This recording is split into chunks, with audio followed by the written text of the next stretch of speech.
चालू आहे करा ना.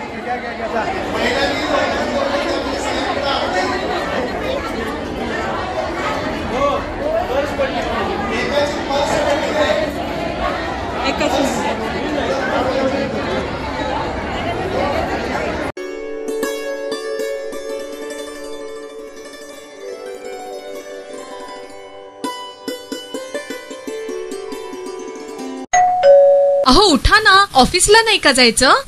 अगं मला आज फ्रेशच वाटत नाही, काही करायची इच्छाच नाही. अहो मग तुम्ही आजपासूनच न्यू युनायटेड फार्मसीचे गुड मॉर्निंग चूर्ण घेणं सुरू करा. अपचन, मलावरोध, बद्धकोष्ठ, आम्लपित्त आणि पोटाच्या तक्रारींवर खात्रीशीर आयुर्वेदिक उपाय. गुड मॉर्निंग चूर्ण. 35 वर्षांपासून सगळ्यांच्या पसंतीचे गुड मॉर्निंग चूर्ण औषधांच्या प्रत्येक दुकानात मिळते.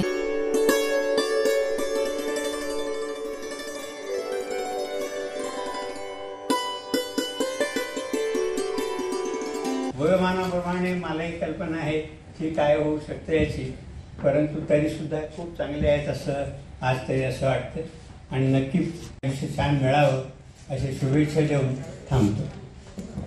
पहा सगळेजण न्याहारी करतील याची तुम्ही काळजी घ्या. न्याहारी केल्याशिवाय कोणी जाऊ नये. देवदार साहेबांच्या आज 90व्या वर्ष पूर्ण झाल्याच्या समारंभ दर्शन घेऊन खूप बरं वाटलं. आमच्या जनसेवा बँकेचे वसंतराव म्हणजे संस्थापकच. वसंतरावांनीच बँक सुरू केली त्यावेळेला. त्याच्यानंतर आमच्या बँकेचे पहिले MD ती जबाबदारी त्यांनी घेतली. आज वसंतरावांनी त्यावेळेला लावलेला हा छोटासा रोप त्याच्या वटवृक्षात रूपांतर झालं आहे, खूप मोठी झाली आहे. काल देवदार साहेबांच्या वाढदिवसाला त्यांना शुभेच्छा देऊ. मला कसं बोलायचं नाही उपस्थित सर्व साष्टांग नमस्कार.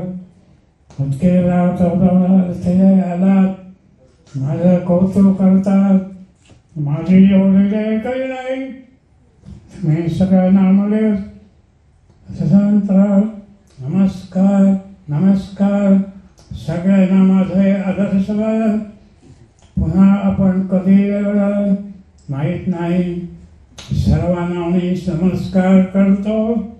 नमस्कार नमस्कार नमस्कार. भारत माता की जय. भारत माता की जय. भारत माता की जय. भारत माता की जय.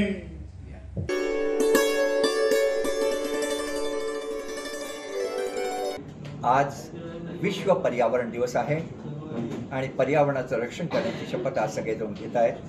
आणि याच पार्श्वभूमीवर आता नुकतीच बकरी साजरी होणार आहे आणि बकरीच्या निमित्तानं होणारा पर्यावरणाचा विध्वंस थांबावा ही देखील अपेक्षा आजच्या दिवशी मी व्यक्त करतो.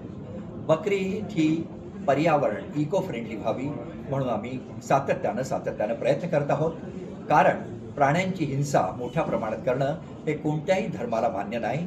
इव्हन इस्लामला देखील मान्य नाही. इस्लाम धर्मामध्ये देखील प्राणी हत्या ही त्याज्य मानली गेली आहे आणि म्हणूनच अल्लाह म्हणतो की मला प्राण्यांचं खून किंवा रक्त किंवा मांस मोजत नाही, तुमचं समर्पण पोचतं. आणि म्हणूनच या दिवशी आपण प्राणी हत्या करू नये असं आम्ही सगळ्यांना आवाहन करतो. आणि अहिंसाप्रेमी लोकांना देखील आम्ही आवाहन याच्यासाठी करतो आहे की त्यांनी आपल्या मुस्लिम बांधवांना समजावून सांगावं आणि हा पर्यावरणाचा विध्वंस थांबावा आणि प्राणी हत्या थांबवावी. उघड्यावर प्राण्यांना मारणं हा कायद्यानं गुन्हा आहे, पण याची अंमलबजावणी केली जात नाही. आणि म्हणून सोसायटीमध्ये, रस्त्यावर, मशिदीमध्ये उघड्यावर प्राण्यांची कत्तल केली जाते आणि म्हणूनच कायदे कडक करावेत अशी आमची मागणी आहे. आमची सगळ्यात मोठी मागणी या प्रसंगी बकरीच्या दिवशी अशी आहे की केंद्र सरकारने आणि राज्य सरकारने देवाच्या नावाखाली, धर्माच्या नावाखाली होणारे बळी थांबवावे. याचा अर्थ असा की हिंदू देवतासमोर देखील जे बळी देतात त्याला देखील कायद्याने बंदी घालावी आणि त्याचप्रमाणे बकरी धर्माच्या नावाखाली होणारी जी प्रचंड हिंसा आहे ती देखील थांबवावी.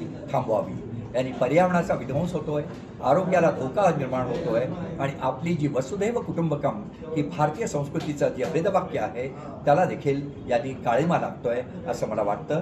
आणि म्हणूनच या प्रसंगी आम्ही सर्व मुस्लिम बांधवांना विनंती करतोय की आपण इको फ्रेंडली पर्यावरण बकरी साजरी करा.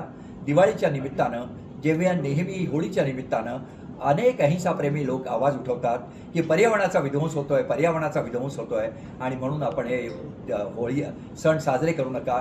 तसंच माझं आपल्याला अपील आहे की याच्यापेक्षा हजारो पटीने जास्त पर्यावरणाचा विध्वंस बकरीच्या दिवशी होतो. आज संबंध जगामध्ये एका दिवशी 18 करोड प्राणी बळी दिले जातात. भारतात दरवर्षी जवळजवळ 2 करोड प्राणी बळी जातात. हे बळी थांबवणं हे प्रत्येक अहिंसाप्रेमी माणसाचं कार्य आहे असं मी मानतो. आणि म्हणूनच मी सरकारला पुनश्च एकदा विनंती करतो, केंद्र सरकारला विनंती करतो की आपण असा कायदा करावा की धर्माच्या नावाखाली कोणताही बळी दिला जाणार नाही. अहिंसा परमो धर्म ही महावीराची शिकवण आपण समाजात उतरवावी, त्याने पर्यावरणाचं रक्षण होईल.